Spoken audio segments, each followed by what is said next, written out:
করলে ভোলার জমিনে বাবার সামনে মেয়েকে ধর্ষণ করা হয় কেন? স্বামীর সামনে স্ত্রীকে ধর্ষণ করা হয় কেন? বোঝা গেল সফল স্বাধীন হয়নি। আবার নতুন করে স্বাধীন করতে হবে, প্রস্তুতি নিতে থাকেন, এবং সেই স্বাধীন হবে একমাত্র ইসলামের স্বাধীন। ইসলামের স্বাধীন ছাড়াই জমিনে শান্তি আসবে না। আল্লাহর জাতের কসম, সম্ভব না, কোনোভাবেই সম্ভব না। ইসলামের স্বাধীন যতদিন পর্যন্ত না হবে ততদিন পর্যন্ত জমিনে শান্তি কেউ দিতে পারবে না, শুধু চাপাবাজি করবে আর কিছু না। আল্লাহ হেদায়াত দান করেন। তো হাত কথা বলবে, শিবলিকে গাছ বলে আমার মতো হও, শিবলি বলে তোমার মধ্যে কি আছে? গাছ বলে তাকায় দেখ। যত মানুষ এখান থেকে হেঁটে যায় একটা আঘাত করে, ঢিল মারে, হাতে একটা লাঠি থাকলে একটা বাড়ি মারে। এত আঘাত সহ্য করার পর একটা সেকেন্ডের জন্য আমি তার সাথে কোনো তর্ক করি না, রাগ করি না, বরং ধৈর্য ধারণ করি। আর সময় মতো আবার তাদেরকে ভিটামিনওয়ালা ফল উপহার দেই। শিবলিকা সুন্দর একটা পয়েন্ট তো পাইলাম। তাহলে তোমার ভেতরে ধৈর্যের পাহাড়। শিবলি বলে, রে গাছ, এত তোমার মধ্যে ধৈর্যের গুণ, তাহলে বলো তোমাকে আগুনে জ্বালানো হয় কেন? তোমারে দিয়া লাকড়ি বানায় আগুন কেন জ্বালায়? গাছ বলে, রে শিবলি, ভালো একটা গুণের পাশে একটা জন্মগত আমার খারাপ অভ্যাস আছে, এটার নাম কিবির। আমি নিজের এত বড় মনে করি, আমি জন্ম থেকেই উপরে উঠতে চাই, নত হতে চাই না। আমার উপরে কিছু থাকলে আমি ছিঁড়ে ফেরে উপরে যাই। এই যে উপরে উঠার মতো একটা বাহাদুরি ভাব, এই ভাবটাকে দমন করার হাতিয়ার হলো আমার জন্য আগুন। শিবলি বলে, দুইটা নসিহত তোমার থেকে পাইলাম। এক, ধৈর্য ধারণ করব। দুই, অহংকারী করা যাবে না।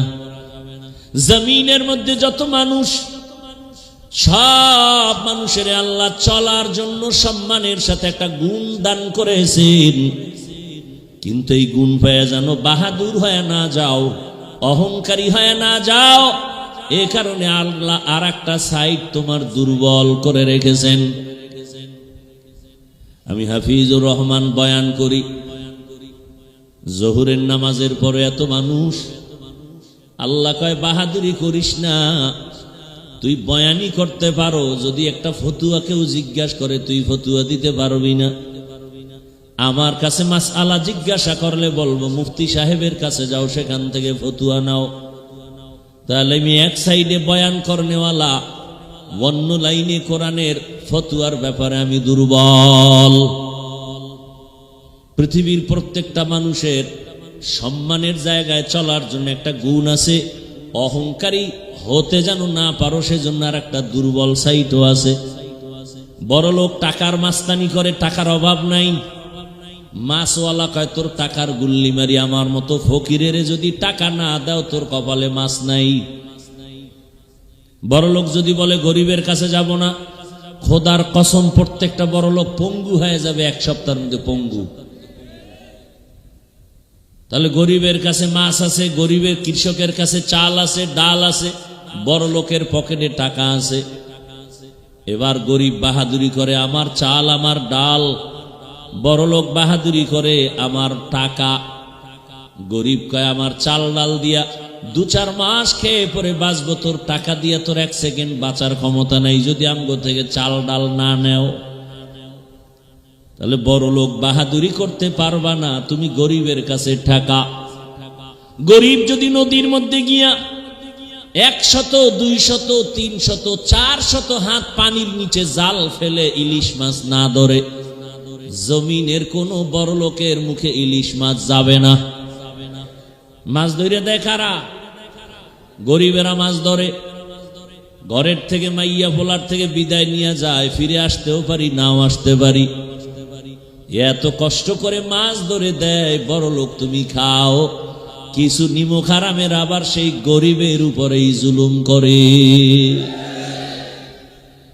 আবার গরিবের উপরে জুলুম। আল্লাহ তাআলা হাসরের ময়দানে বলবে, হাত কথা বল, হাত কথা বলবেন, হে মালিক এই হাত তুমি বানাইছো, ডিউটি ছিল মা বাবার খেদমতে ব্যয় করবে, করে নাই। হাতের মধ্যে কলম নিয়ে মানুষের কল্যাণে কলম ব্যবহার করবে, করে নাই। আঙ্গুল দিয়া দিয়া ফেসবুকে শুধু আলেমের বিরুদ্ধে লেখতো, কোরআনের বিরুদ্ধে লেখতো, ইসলামের বিরুদ্ধে লেখতো। ও আল্লাহ, তোমার এই হাতের দ্বারা খেয়ানত করেছে, আমানত রক্ষা করে নাই। আল্লাহ বলবে, চোখ কথা বল, তোরে যেই ডিউটির জন্য দিয়েছি বলো সে ডিউটি পালন হয়েছে নাকি। চোখ বলবে, হে মালিক এই চক্ষু দিয়া মা দেখবে সওয়াব, এই চোখ দিয়া বাবার চেহারা দেখবে সওয়াব, এই চক্ষু দিয়া বাইতুল্লাহর দিকে তাকাবে সওয়াব, এই চক্ষু দিয়া মালিকের কুদরত দেখবে সওয়াব, এই চক্ষু দিয়া কোরআন খুইলা তাকায়া তাকায়া দেখবে সওয়াব।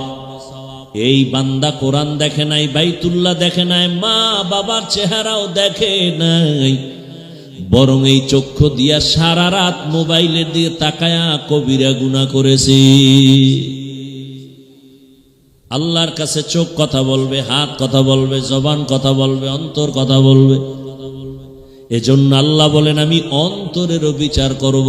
ইন্নাস সামআ ওয়াল বাসারা ওয়াল ফুআদ কুল্লু উলাইকা কানা আনহু মাসউলা। আল্লাহ পাক অন্তরেরও বিচার করবেন, চোখের বিচার করবেন, কানের বিচার করবেন। এজন্য নবী বলেন, সাবধান, দায়িত্বশীলরা রেডি হও, দায়িত্বের জবাব আল্লাহর আদালতে দিতে হবে, পালানোর উপায় নাই। আল্লাহ রসুল বললেন, দায়িত্বশীল সাবধান, ও মা বাবা, সন্তান তোমার অধীনে আছে, দায়িত্ব আদায় করো। আল্লাহ তাআলা বলেন, ইয়া আইয়ুহাল্লাযীনা আমানু কু আনফুসাকুম ওয়া আহলিকুম নারা ওয়াকুদুহান নাস ওয়াল হিজারা আলাইহা মালাইকাতুন গিলাযুন শিদাদুন লা ইয়াসুনাল্লাহা মা আমারাহুম ওয়া ইয়াফআলুনা মা ইউমারুন।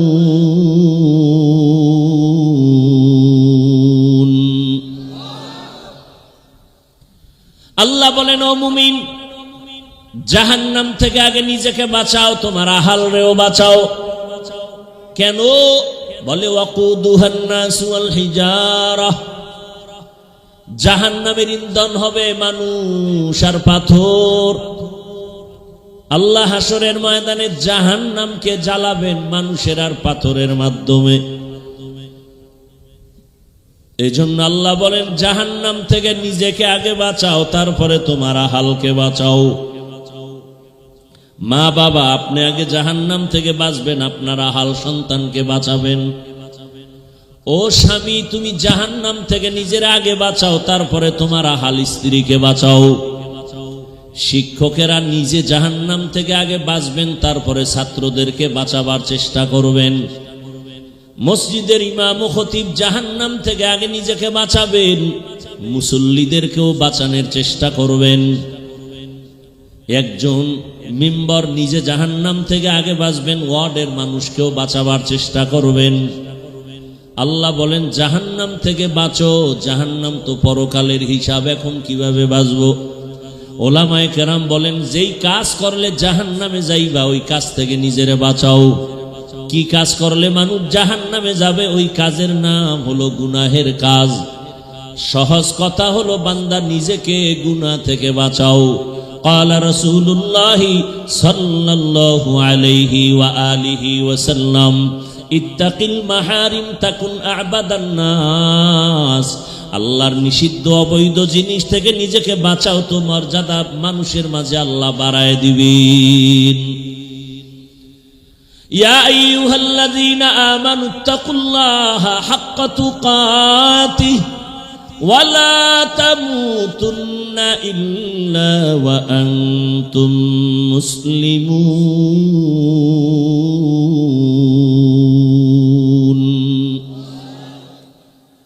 দায়িত্বশীলরা সাবধান, প্রত্যেক মা বাবা জাহান্নাম থেকে আগে বাঁচো। জাহান্নাম থেকে নিজেকে বাঁচাইলেই হবে না, দায়িত্ব আছে আহালকেও বাঁচাও। মা বাবার আহাল হলো সন্তান।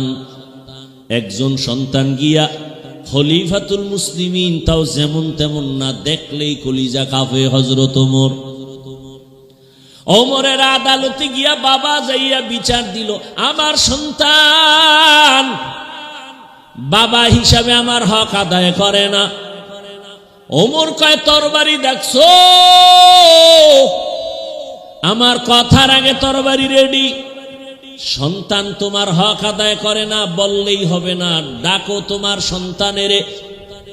সন্তানকে আদালতে হাজির করা হলো। সন্তান আইসা কয়, এই তুই বাবার হক আদায় করনি। ওমর বলে, কয় আমার একটু প্রশ্ন আছে বাবার ব্যাপারে। ওমরের আদালত আদেল ইনসাফের আদালত। ওমর কয়, সন্তান তোমার কি বলার আছে বলো। সন্তান বলেন, খলিফাতুল মুসলিমিন, আমি সন্তান দুনিয়াতে আগে আসি নাই, আমার বাবার সে আগে জানতে চাই, আমি বাবার হক আদায় করার ক্ষেত্রে বাবার পক্ষ থেকে কোনো হক আসেনি আমার উপরে আদায় করবে বলে আছে। সন্তান বলে, জানতে পারি? বলে, হ্যাঁ। কি হক? ওমর বলে, বাবার এক নাম্বার হক একটা ভালো মা ঘরে নিবে। ভালো মা? সন্তান বলেন, খলিফাতুল মুসলিমিন, আমার বাবা এক হক আদায় করে নাই। আমার ঘরে আব্বা জান একটা মা আনছে ডানা কাটা ভরি। কি ভরি?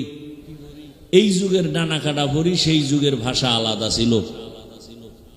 তাহলে বাবা ভালো মা ঘরে আনতে পারে নাই, চরিত্র সুন্দর না, বেপরদার আড্ডাখানায় দৌড়ায় আমার মা। এরপরে ওমর বলে, দ্বিতীয় হক হলো, সন্তান দুনিয়াতে যখন ভূমিষ্ঠ হবে ডান কানে আজান দিবে, বাম কানে ইকামতের আওয়াজ দিবে। সন্তান বলে, বাবা এই হকও আমার আদায় করে নাই। কি ভোলার মানুষ! অনেক বাবা তো জানেই না সন্তানের ডান কানে আজান, বাম কানে ইকামত। আর এখন এমন আধুনিক, বাচ্চা আসার আগেই হসপিটালে দৌড়ায়। নরমালে হবে, নিবে না, সিজারের দরজায় দাঁড়ায়। আর হসপিটালে গিয়ে এমন ভয়, ডাক্তার সাহেবরা এমন ভয় দেখায় দেয়, বলে তাড়াতাড়ি সিজার করো, না হয় বাঁচানো কঠিন, রক্তর শূন্যতা, পানি শূন্যতা। যত বাংলাদেশে হসপিটাল আছে, বাচ্চাগুলো সিজারে হোক আর যেভাবে হোক, হসপিটালের মধ্যে একটা বাচ্চা প্রসব হবে, আজান ইকামতের সিস্টেমে কোনো মুয়াজ্জিন, কোনো হসপিটাল ওয়ালারা রাখে না। নাকি আপনাকে ভোলায় আছে? হ্যাঁ, বলেও না, বলেও দেয় না, এই মিয়া আমরা তো ইসলামী হসপিটাল দিছি, আপনার সন্তান আসছে দুনিয়াতে, আজান ইকামত দেন, বলেও না। আর বাপ মা তো ওদিকে বউরে বাঁচানোর জন্য পাগল, রক্ত দাও, এই দাও, সেই দাও, আজান ইকামত জবাই হয়ে গেছে। কি কয়জন সন্তান বুকে হাত দিয়ে বলতে পারবে আমার জন্মকালে আজান আর ইকামত হয়েছে? কয়জন বাবা বুকে হাত দিয়ে বলতে পারবেন আপনার সন্তানের কানে আজান ইকামত হয়েছে? বড় কঠিন হালাত। এই ইনজেকশনটা যদি দিতেন, সন্তান উল্টা পাল্টা যতই করত অন্তত ঈমান হারাইতো না। কিন্তু এর খবরই নাই, অনেকে তাকায় আছে, এটা জানি না। আল্লাহ হেদায়াত দান করে। হकीकत से तो दुनिया बेखबर है, दुनिया की नुमाइश पर नजर है। नमी गुयम के आज दुनिया जुदा बाश, बाहर कारे কে বাসি বা খোদাবাস। রাগ করতেছেন নি আবার? দুনিয়া এমন হয়ে গেছে যে অন্যায় করবে সমস্যা নেই, আমরা স্মরণ করায় দেই, বুঝাই কেন, বাধা দেই কেন, আমগো দোষ। আল্লাহ হেদায়াত দান করে। ডান কানে আজান আর বাম কানে কামত। এরপরে বলে আব্বা এ হক আদায় করে নাই। খলিফাতুল মুসলিমিন ওমর বলেন তারপরের হক 7 দিনের দিন আকিকা দিবে, চুল ফালাবে, ভালো নাম রাখবে। সন্তান বলে বাবা সেই হকটাও আদায় করে নাই। 7 দিনের দিন চুল ফালাবে, ভালো নাম রাখবে। কয় আমার নাম রাখছে জউল, জিম আইন ওয়ালাম বা জিম আইন লাম। আমগো দেশে এখন রাখে না জুয়েল, কোয়েল, দোয়েল, আছে না নাই? মানে ইসলামী নাম নাই দুনিয়ায় না, এজন্য বেঈমানের নাম এমন এমনও নাম রাখে যা বলতেও লজ্জা লাগে। অথচ স্পষ্ট রসুলের সহিহ হাদিস, ইসলামী একটা নামের কারণেও কিয়ামতে মানুষ জান্নাত পাবে, একটা নামের বরকতে। নাম রাখছে সন্তানের তুফান, সন্তানের নাম বৃষ্টি, হাসি, খুশি, সাগর, নদী, নাম নদী, আছে না নাই? সন্তানের নাম সবুজ, বাপের নাম গম্বুজ। হাসেন আপনারা? এক সন্তানের নাম নাকি রাখছে সাগর। কি নাম রাখছে? সাগর। এরকম নামের সন্তান আছে না? আর এখন তো সব ফ্রি মাইন্ড, সব ফ্রি মাইন্ডে চলে। দুনিয়ার আকাম কুকাম করবে, বলবে ফ্রি মাইন্ড। এই ভাই ভলিউম বাড়াও তুমি। দুনিয়ার আকাম কুকাম করে আর বলে ফ্রি মাইন্ড। কি শালিরি নিয়ে ঘুরবে, পর্দার কোনো ভালাই নাই, বেপর্দা আড্ডা, স্লোগান বানায় নিছে কি ফ্রি মাইন্ড। আল্লাহ হেদায়াত দান করে। তুকু যাও সুন্নতে আহমদ কুজা বা মুহাম্মদ কাইবুয়াদ নিসবত তোরা মান আহাব্বা সুন্নতি কৌলে রসুল মজদায়ে কানা মাই হাম কুন কবুল। সন্তানের নাম রাখছে কি? একটু আগে বলছি সাগর। এখন সাগর ডেলি ডেলি অসুস্থ হয়, খালি অসুস্থ। হুজুরের দোয়ার জন্য আছে, ডাঁটে খানা খাওয়াইছে ঘরে, খাওয়াইলা একাই হুজুর একটু দোয়া করেন, আমার সন্তান সাগর বড় অসুস্থ, কলিজা ধরে দোয়া করেন। হুজুর মোনাজাতটা দিয়া জিগাই নাম কি? কয় সাগর। মোনাজাতটা হালাই দিছে। কয় যদি মইরাও যাই সাগরের জন্য আমি দোয়া করতে পারবো না, কারণ এই সাগর আমার বাড়ি 3 বার ভাঙছে। এই সাগরে কোনোভাবে সম্ভব না দোয়া করা। তোমার খানার গুল্লি মারি আমি গেলাম, জীবন যাবে, সাগরের জন্য কোনো দোয়া হবে না। হकीकत से तू दुनिया बेखबर है।